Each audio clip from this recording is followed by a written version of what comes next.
Hi, this is Eric at Frog Valley Tropical Fruit Farm, and this is Florida Natural Farming. Today I'm going to do a video on different fruit trees. I'm going to look at some mangoes. I'm going to plant some new seeds, some Xanthophyllum species Kalimantan from Borneo. Looks like a very interesting fruit. And some Garcinia macrophylla. Garcinia AFF macrophylla from Acre that I got from Bellamy. I think it's Bellamy or Anderson. I guess I could look because I have the packages here. Bellamy trees. Xanthophyllum species Kalimantan. It's from Borneo, so it's from an ultra-tropical region, but there seems to be Garcinia AFF macrophylla Acre. Since I collect Garcinias mostly, I mean that's really why we started this farm, was to be a Garcinia farm, or Achachachairu farm. I try to get all the Garcinias I can, and macrophylla, from what I've been able to read, is considered the best tasting of all the Garcinias, even though I have not tasted it. But I try to get different varieties of that. So look at the mangoes, they're in full bloom. This tree was in full bloom in the beginning of November, so it's been in full bloom for 4 months straight. November, December, January, February, going into 5 months, full on bloom. And finally they're setting fruit. It was just, we got too many cold days in a row during the winter, and now they have fruit on them. So look at the powdery mildew. I like to show that so that I can go back and show you these trees with fruit on them that is not affected by the powdery mildew. Here, I don't know how it is at your place, but here they are not affected by it. We dry farm. I really don't think that mangoes need to be watered in Florida. I've never watered these mangoes ever, even when I planted them from the nursery, a small 3 gallons, and they obviously look very healthy. And if they're able to continuously bloom until they set fruit, there's something going on here that I'm doing right, which is basically next to nothing. I try to grow as naturally as possible, and everything seems to grow. Looking at this beautiful rose, this is a cutting I did. This was supposed to be a thornless one, but it developed thorns when I started pruning it on this side where the path is. But it smells so good, and it blooms year round. It's a really nice antique rose. I don't know the name of it. Here's a African peach tree that I have growing in full sun. I have one in full shade that is not flowering yet. I just wasn't sure about this. This is a Calathea with green flowers. I love it.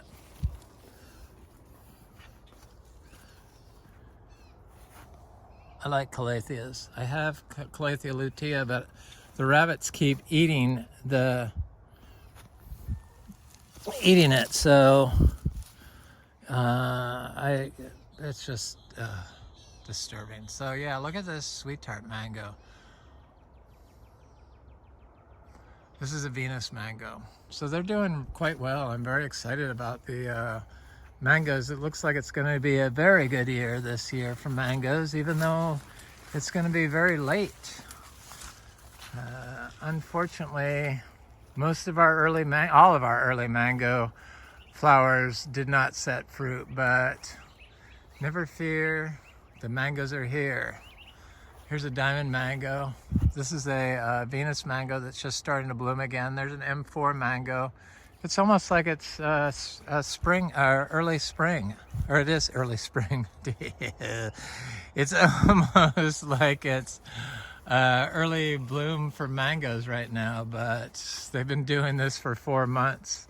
And the jackfruit tree is, wow, this jackfruit has given us a fruit every month since December. So is it December or January? January, every month this year.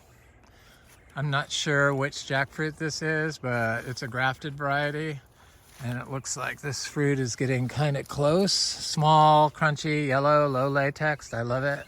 I love jackfruit. I'm gonna look at this little Garcinia acuminata tree. It's like the sweet version of the Garcinia madruno. So it has a bumpy texture like the Garcinia madruno. And I have been harvesting some sapodillas, which is nice. These are Silas Wood sapodillas.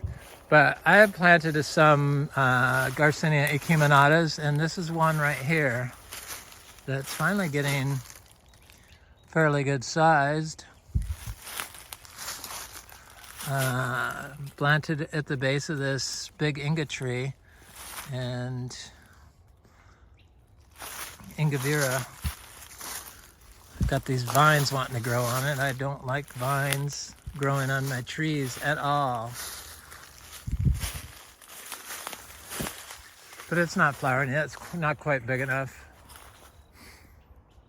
This Venus tree looks like it's just starting to do a big all-over bloom again. The fourth bloom. It's just really surprising. This is a diamond tree that has fruit on it. The diamond tree waited for a while. This is a sugar apple tree that's just starting to get flowers on it. Or get leaves on it.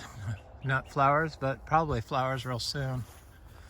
So I'm going to work my way over to the some mangoes that are further along that I had shown earlier. I had powdery mildew on them. Here's our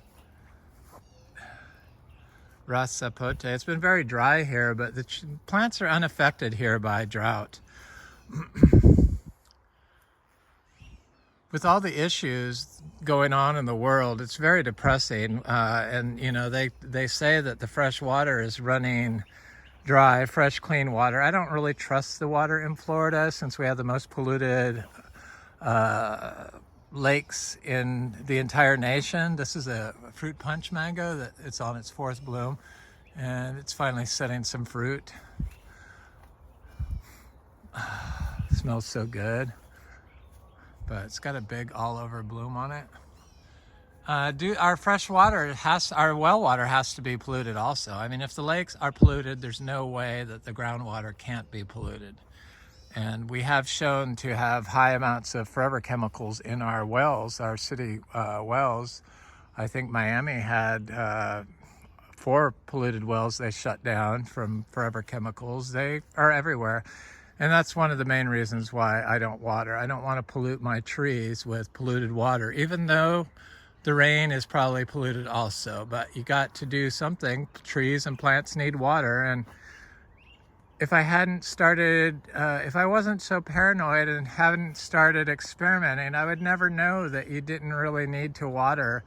Not didn't really need to water, that we don't have to water any of these fruit trees. And I've watched enough videos on YouTube in Portuguese in Brazil to see that a lot of the fruit that I am buying seeds of are growing naturally, and you could obviously tell that the soil is completely dry.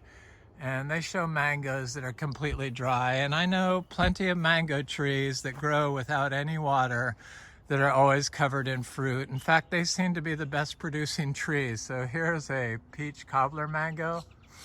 For somebody to say this is how much water your mango needs, it seems just crazy to me. How do you know? Every site is different.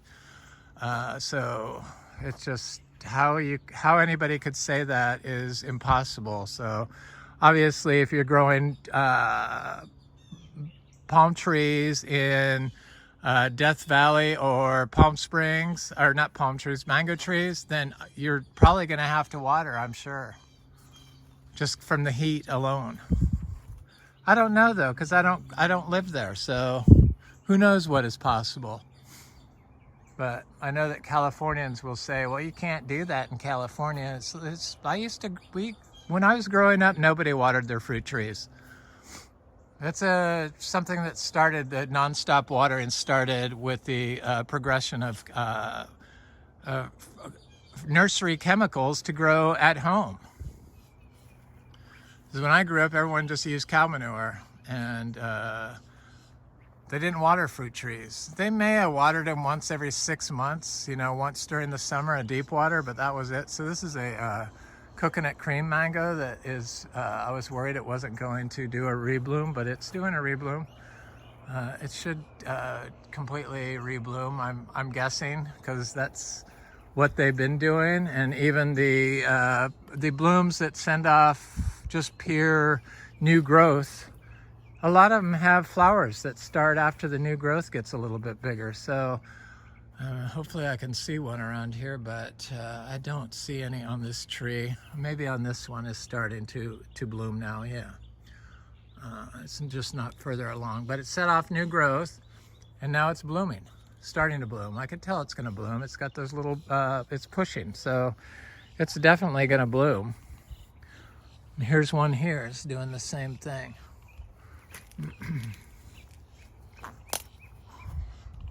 I mean, who knows what's possible? It's definitely an experiment growing, and since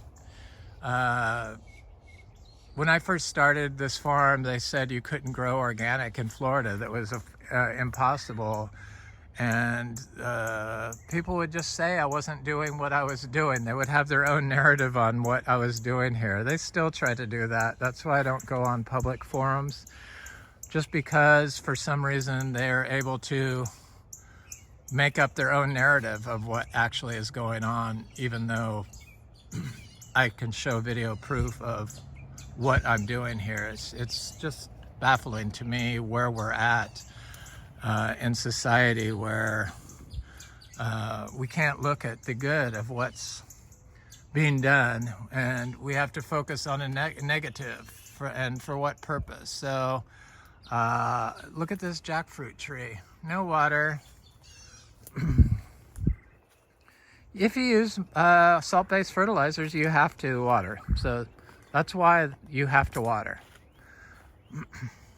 And if you don't focus on soil health, and since a lot of people don't even look at the soil, they just look for a reductionist modality. So, oh, you need NPK, or you need azomite, or you need other rock dust, or you need biodynamic compost. I tried the biodynamic compost. I didn't see the need to apply rock dust here, because the whole logic in that there's no nutrients here in Florida, and that's why you have to apply nutrients, because plants can't grow. It didn't make sense to me when this is the most biodiverse spot in North America, this location. So it just didn't make sense to tell me that everything in nature could grow more than anywhere else, but we don't have enough nutrients if we want to grow our crops. It just did not make sense logically to me. So this is that mango that I showed that was covered in powdery mildew, and look at the mangoes. They're clean, they don't have spots anymore, and there's a lot of them. There's a lot of mangoes, and this tree is mostly in shade.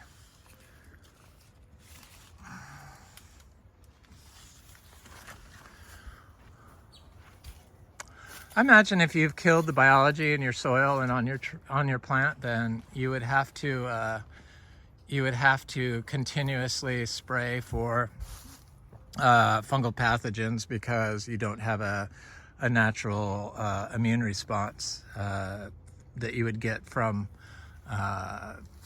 biology on your leaf tissue or in your soil. So I imagine for those reasons alone, you have to continue the reductionist model in order to keep your fruit on your tree that has powdery mildew, but that's not the case here. I clearly shown these mangoes with powdery mildew. In fact, this little branch here still has them. You could see it clearly on there, but it does not affect the fruit set at all, and neither does water. For some reason, they say that rain washes out the flavor of mangoes, but yet they water their mangoes, and so that doesn't change the flavor of the mangoes. It most certainly does. So this is an Malika tree, or is this is a Namdak Mai. This is a Malika. This Malika tree is covered in powdery mildew. Look at that. I just got to show that so you can see that powdery mildew is not the issue, it's management. And I was reading this article. I don't want to get into the negative stuff too much, but this article on the salt cycle is being disrupted and everything's becoming more salty due to mining. We've put the salt cycle out of balance, and mining is for nutrients for farming. So it's just, it could get too depressing to look at this. So I want to talk a little bit about my favorite mulberry, and I think it's the best mulberry in Florida that I've ever tasted. In fact, I know it is. I had one yesterday, and the tree is absolutely stunning. And it's hard to say about mulberries because generally they're not very attractive, but look at this tree, it's gorgeous. And this is Frank's mother's mulberry. And my friend Frank's mother has a mulberry tree in her yard that's huge and produces fruit in December. And they're huge, giant fruits. And they're hidden from the creatures under these leaves. So chances of getting fruit go up considerably. Thank God, because the birds will get them. And I had one off the tree yesterday that was so good that I just was like, should I even plant any of those other mulberries? It just was so delicious and so juicy that it blew me away. Such a delicious mulberry, and they're quite large. They're just so good. If you could get Frank's mom's mulberry cuttings, please do. I do not sell skywood. I trade stuff, but I'm not a nursery, so I'm really not allowed to sell plant material. So I like to follow rules and laws. We do have a seed license, so I sell seeds, but I only sell our seeds. So I'm gonna go look at this Garcinia macrophylla. It's looking very good, even though it's a little dry. I don't worry about rain. It takes so much stress out of growing if you don't have to worry about watering. And in Florida, the water is the wrong pH generally, so it really slows down your system, and that was my experience. Some trees, probably like Rollinia and Jaboticabas, that are been raised for generations in pots and peat moss and chemicals, have become used to nonstop water or water, but a lot of these wild trees from Brazil and Asia, Borneo, like the Xanthophyllum, they don't need us to intervene and keep the constant moisture. It's good to have a little stress in your tree. So this is look at this Achachairu, it's covered in fruit. It's amazing it can produce all this fruit without being watered.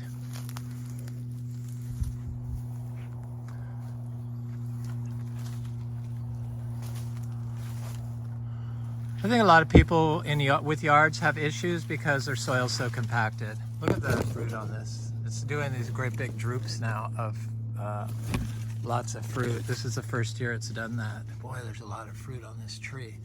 Oh, I love Achachairu fruit. Yes, I love this tree. Thank you. Okay, so we still have black sapote fruit, and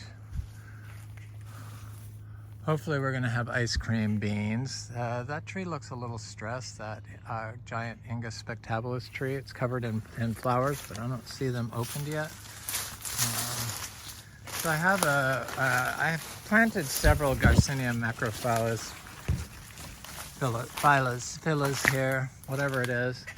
And I planted one in this heliconia, and it's done so much better than all the rest. You could see its leaves right here. Look at how big those leaves are. It's gorgeous. Gorgeous tree. They start blooming, I guess, at like a early size. And it's got new growth on it right there. And I kept hoping to see like signs of flowering, but the fruit's kind of big on this. So I truly doubt that the tree is going to flower.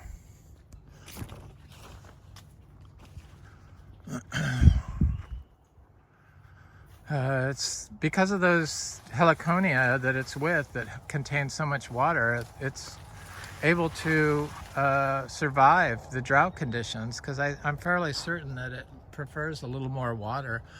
But those heliconias are so full of water, they're like a replacement for banana, where banana is used in recipe, the leaves. This is a replacement. They also use these in spas in South America and Central America. They wrap people's bodies with them, and they have been making a painkiller from the heliconia, from a derivative from one of the bioactive compounds. So I put a little heliconia in my fruit leaf teas I make.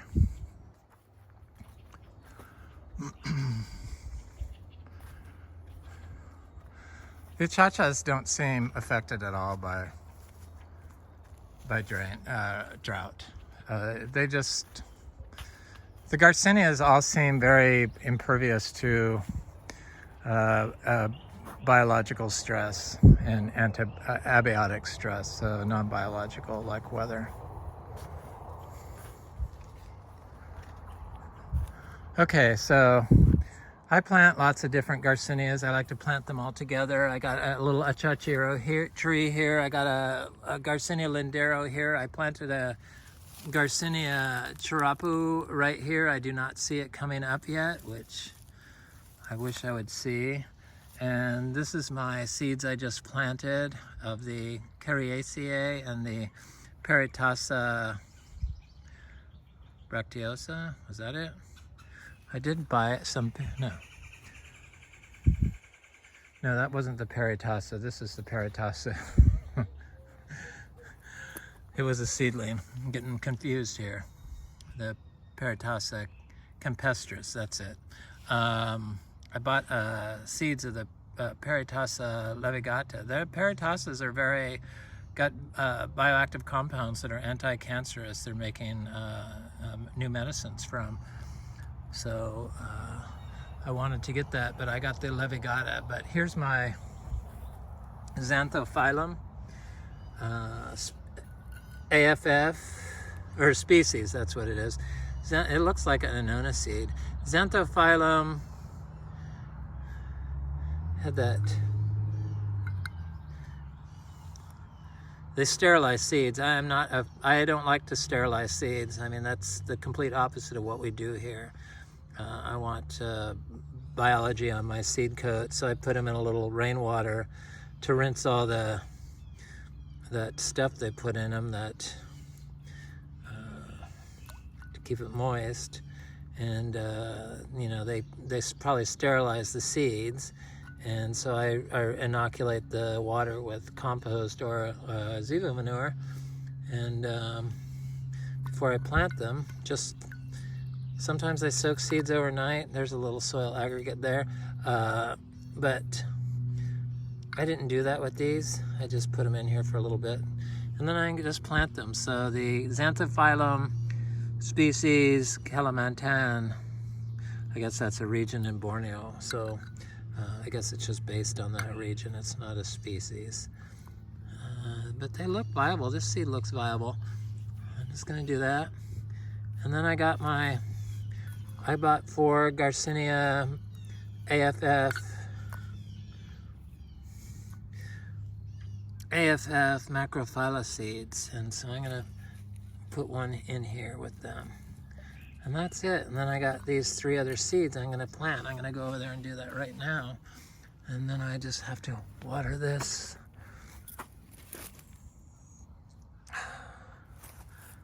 Is a seed popped up? No, that's not a seed.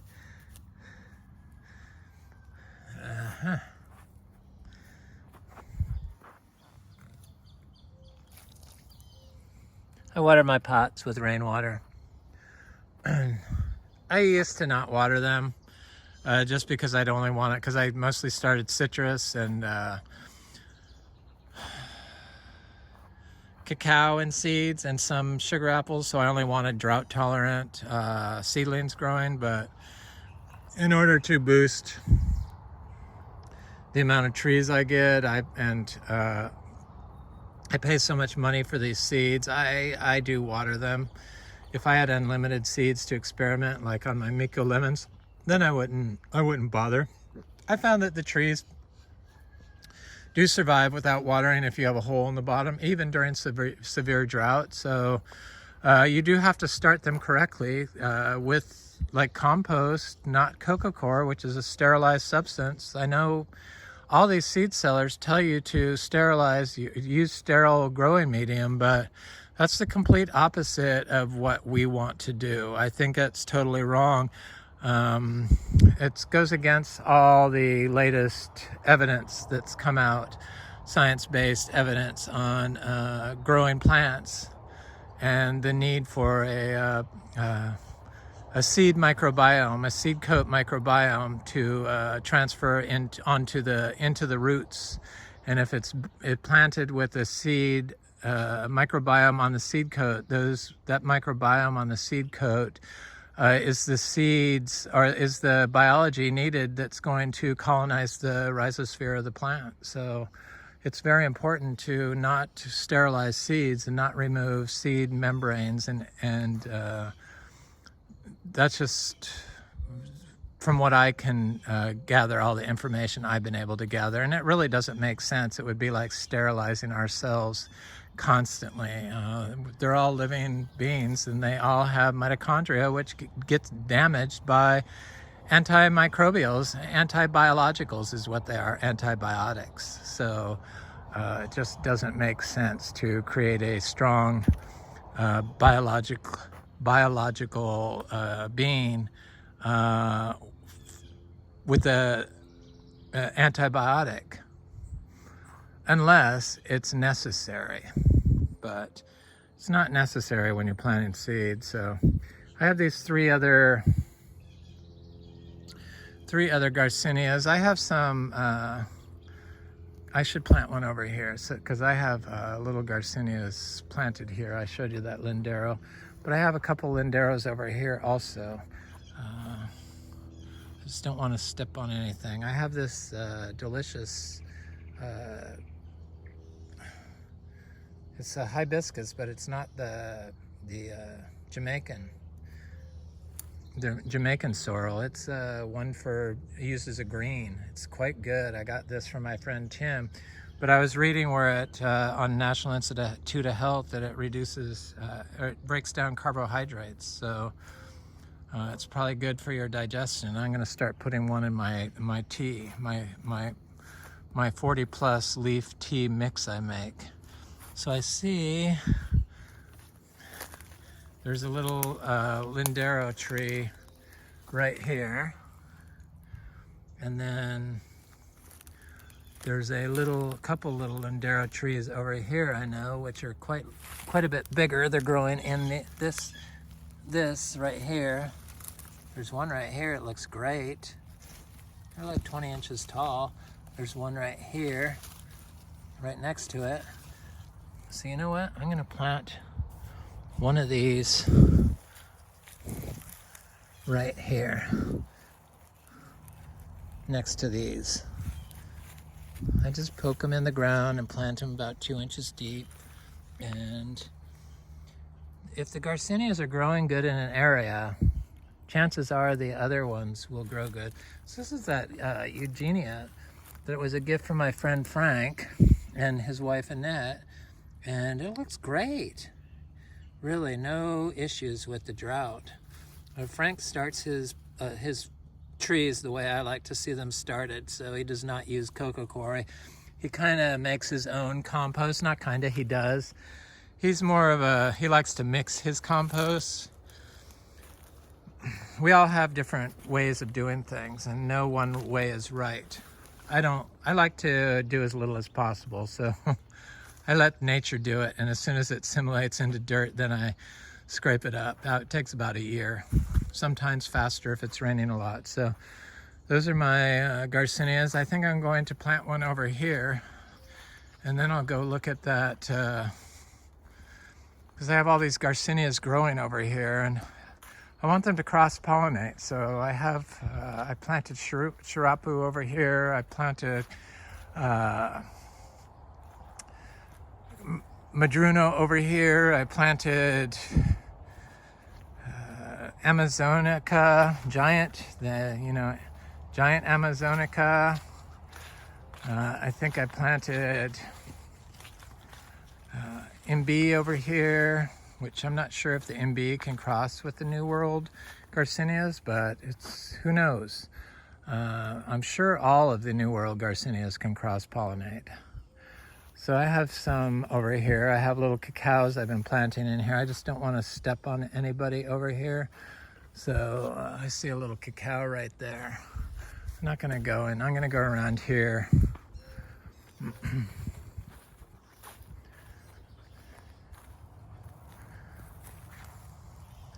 There's a cacao. We got about 100 cacao trees that are doing well just on their own. We should have two different species,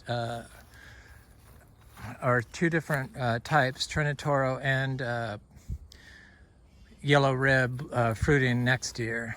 So I see a cacao that looks like it's struggling a little, but I found that cacao does not die from drought. It's got all this poison oak growing in here. It's just really out of control.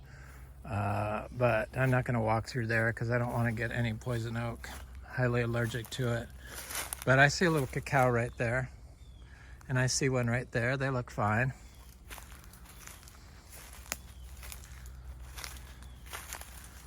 And then I have my Garcinias over here. So this is the area. So here's the Achachairu that looks great. It looks like it's grown a lot. Here's a Luke's Garcinia. They get full sun here for a while, though this tree did pop up here. This is kind of a new tree that came in by itself. But I know there's other Garcinias in here. I just don't want to step on them. And I'm going to plant or step near this tree. There's what is that? Looks like an MB. I know I had some MB in here, trying to see them. And I know I had some Lindero in here. But finding things while you're making a video is actually, I think that's that little Sapodilla I planted.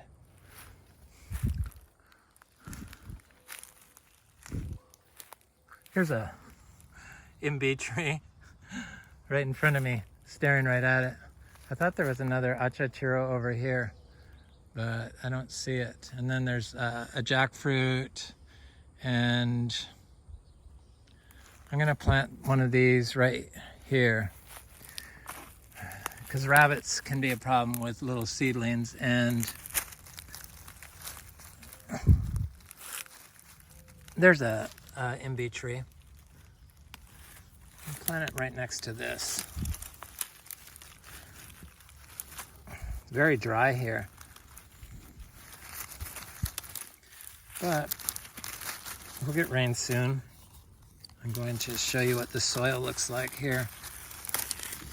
Look at how it aggregates. It's totally aggregated soil.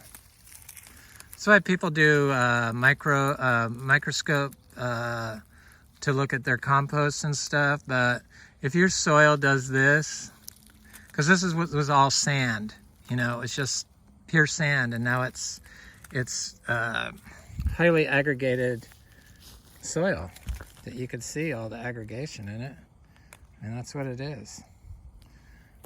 Then you have the right microbes. I don't have time to, nor do I have any desire to get a microscope out and look at for stuff that I'm not going to be able to see the enzymes, or I'm not going to be able to see bioactive compounds that are in the video. Sure, you could see biology, but I know the biology is there because we have success in fruiting all this stuff. So, and it forms aggregation. They say if you get soil aggregation to develop, and when I started this farm, it was impossible, they said, to get sand to aggregate. But that's changed, along with it's impossible to grow organic in Florida. So stuff is changing. That's why I do these videos. I want people to experiment and learn and share their results, their successes and their failures, because it's not always just about success. This is a Garcinia intermedia. We have had our share of failures. Plenty of trees get eaten and die, but it seems like the longer we're here and the more I've learned, still learning. This is a little wampy. It's looking good. Now I'm going to plant this with those other Garcinias that I have over here. There's the Achachairu tree. Got plenty of bananas. I showed this the other day. I got this Lindero here, and then I have something I bought from Bellamy. I don't think it's the crystal Jaboticaba. And then I have this Longan, and then there's a Garcinia Livingstonii, and then there's a cacao, and there's a cassava, and there's a rose apple, and here's a citrus, and here's a ginger, and there's an African peach. This is the one growing in full shade. It seems like it's big enough where it should be fruiting, but it is planted in full shade, so I think that presents a problem. And then my Plinia edulis is doing good with full drought. Sure, it's all shady here, but if you're going to do dry farming and you're experimenting on plants that are like the cacao, where they're already considered hard to grow, and this is an area they said you couldn't grow them in, but we dry farm them and we grow them from seed, and we don't water, and they do just fine. And this cacao has been producing fruit, and I have fruit, so somebody has reserved the first fruit that is available. So there's such a limited amount. I really hated to say I had cacao fruit for sale, when in actuality I'm trying to plant as many of the trees as I can. And the creatures got the other one down here, but I got it in time. It was a rabbit. It's getting the lower fruit as they ripen. That one's out of reach. So this little tiny tree has got like 20 fruit on it, and it's doing good. So I have a few more that I could sell eventually, but they're not ready yet, so I'll let you know. Okay, I'm gonna go over to the, so I have lots of little Garcinias planted through here. I have Linderos, and there's a Lindero there. And then there's a cacao growing right next to it, right here. Criollo cacao growing next to this. It does keep, I believe it keeps the creatures away from moving into the root zone and eating the roots. When the roots of these poisonous plants, the philodendrons, grow amongst the roots of the tropical fruit trees, the sweet fruited variety like this cacao, then the creatures don't move in there and eat the roots. So that's why I do that, and I also put cassava in there. So there's a reason to my madness. Here's a petalite tree that's doing great.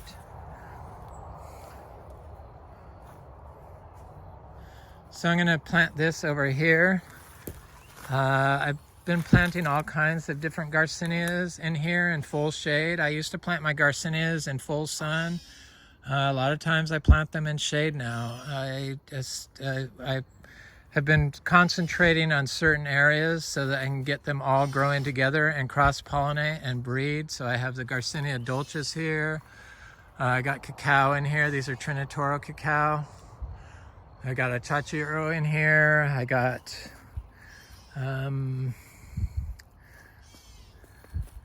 I've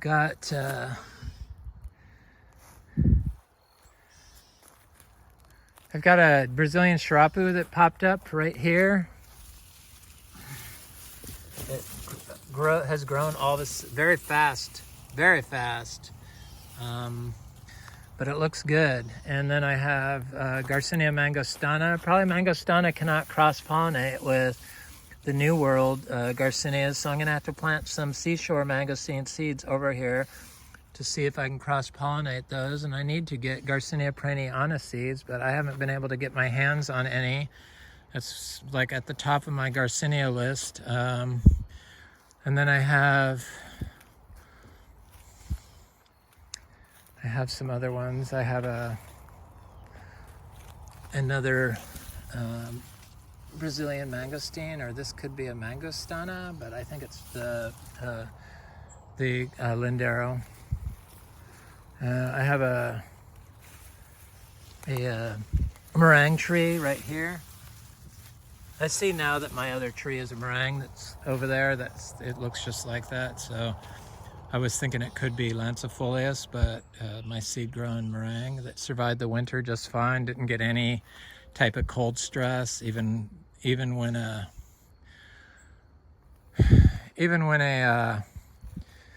bread nut tree, Artocarpus bread nut tree, would succumb to 40 degrees. The meringue never even flinched at 39, so never got any spots on its leaves. So I'm thinking it's a little more cold tolerant than people think.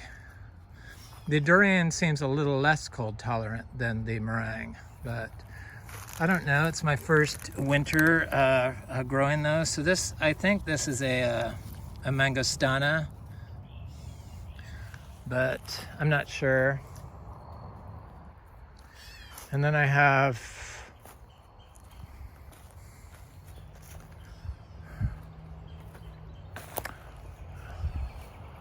actually, I think this tree is the Amazon giant. Garcinia is what that is. It's not the Chirapu. I was wondering why the Chirapu popped up so quick. So I think I'm wrong on that. I planted the Chirapu right here, I'm pretty sure, or something else. I don't know. I don't mark the names on them. I figure it doesn't matter until they fruit. So this is Garcinia debico. It's looking good. So I think I'm going to, this is Garcinia macrophylla. So I think I want it to be near this Amazon giant. And so I'm gonna put it right here. I hope I can remember. I wanna make sure there's no voles in the ground, which there are there. So I'm gonna put it a little bit lower. And I'm gonna put it right here.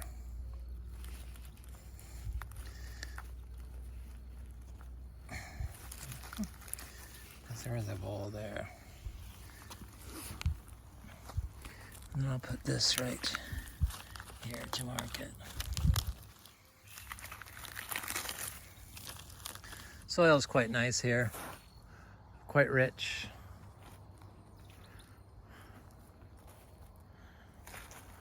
I think this is where I planted something. It's not coming up yet, whatever it was. We need some rain before they'll pop up.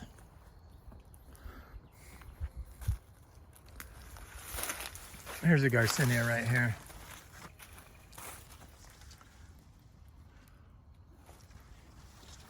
Looks like Lindero, but could be something else. I planted 30 Lindero seeds. They seem very fast growing. This mangostana looks so excellent. It's got new leaves coming out. It did not mind the cold weather. I'm fairly certain you can grow it here. I'm fairly certain you can. It just didn't show any cold stress at 39 degrees. Here's a Achachairu tree. Our Platonia insignis is looking good.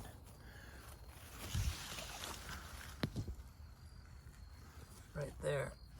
That looks like a really good fruit too. It's supposed to be comparable in flavor to the Garcinia macrophylla. Garcinia macrophylla is supposed to be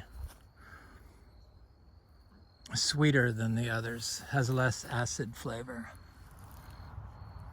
So this is Garcinia latissima, which I don't see coming up yet, which doesn't mean anything. It had roots on it, so I think it will.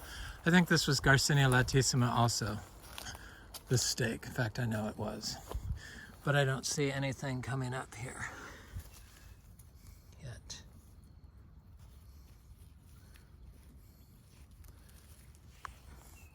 The soil is very aggregated too.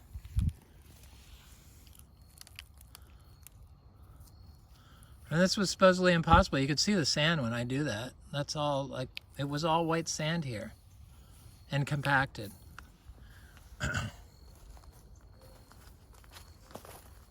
Here's that Nauclea latifolia, the African peach, which looks like a really delicious fruit.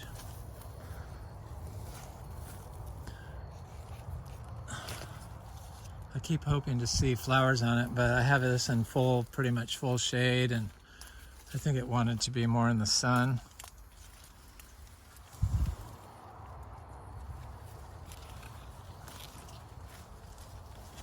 But who knows? We'll find out. It's definitely big enough where it could fruit, and it is monoecious. It's not dioecious. I know some places said it was, but I know for a fact it's not. So, well, I don't know firsthand, but I trust the person that told me that they fruit it by itself. So, self-fertile. Here's a Achachairu primo selecto. Look at how nice it looks. Very nice. You know, it's improved Achachairu from Bolivia. The Bolivian mangosteen is what the Achachairu is. These rose apples have not started flowering yet. We have flowers all over our wax jambu. Let me go over to these Garcinias over here and look at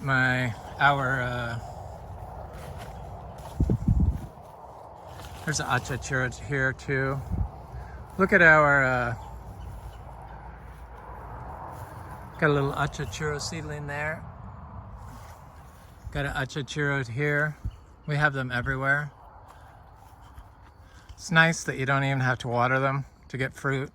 So it's such a relief to not have to water. Just really amazing. But I mean, these trees in Bolivia are grown commercially, and they manage them in nature. So they they haven't been subjected to mitochondrial damage. So they've got stronger immune systems. So why take a tree that's been grown in nature for thousands of years and convert it to an industrial model? It's a hybrid Garcinia gardneriana crossed with a Braziliensis, I'm fairly certain. It's delicious.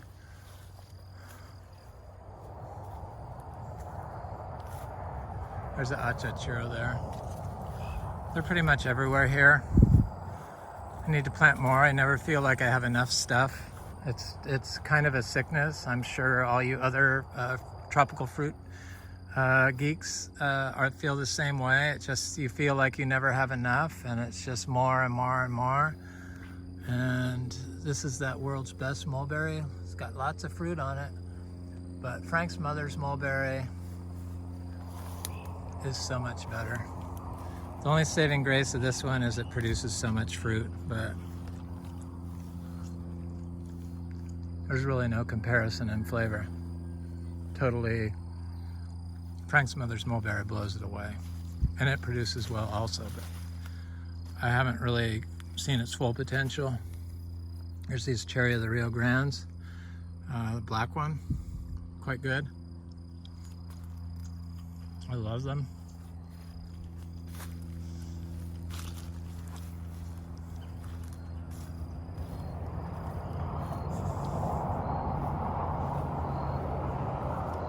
There's more mangoes. We got a lot of mangoes this year. It's going to be a good mango year. It's just going to be very late. It's not going to start until July.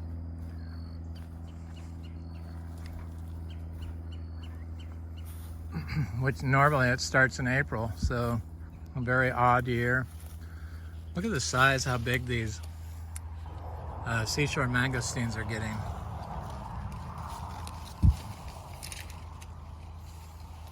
I just want to check this tree to see if it's dropping any fruit, but it does not look like it's affected by cold weather. I mean, not cold, dry drought conditions.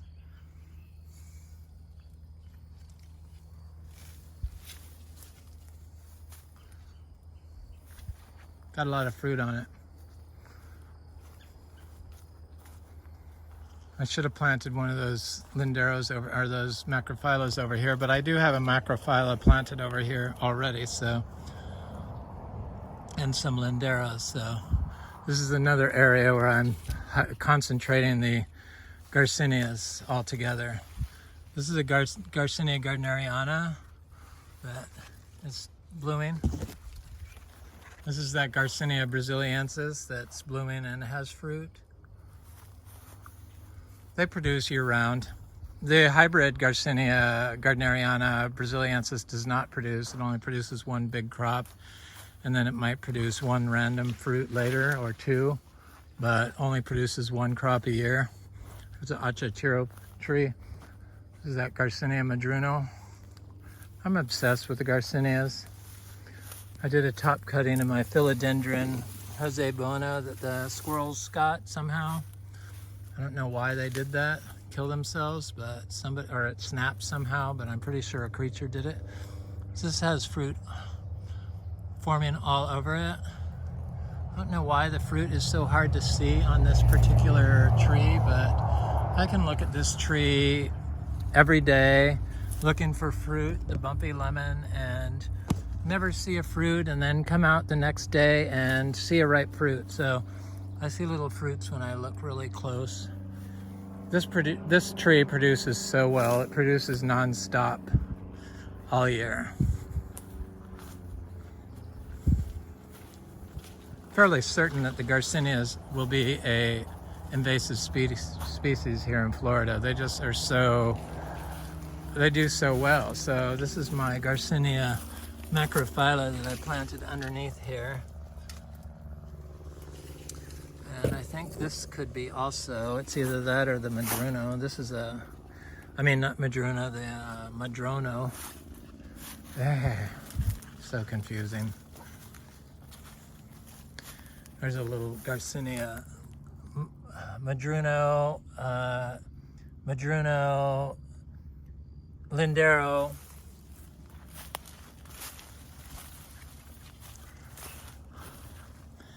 And I might as well look at one last Garcinia to see what the fruit's like on it. So here's a male Garcinia humbromiana.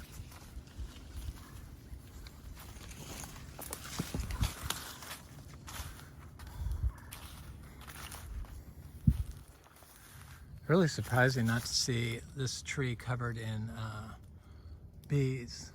But I don't smell it, so maybe it was just too cool this morning. It's been kind of cool in the morning, like 55 degrees, which is abnormal for this time of year. Warms up to the 80s, but here's a female Garcinia livingstonii monoecious tree. There's my cac tree that has fruit on it. pretty much in full shade. Get a little sun for a short period. Anyway, this is Eric at Frog Valley Tropical Fruit Farm, and this is Florida Natural Farming. I hope everyone has a happy Easter, and thanks for watching. Please like, share, and subscribe. If you enjoyed this content, please leave a comment. I always love hearing from you. I get inspired and like reading your comments. Thank you.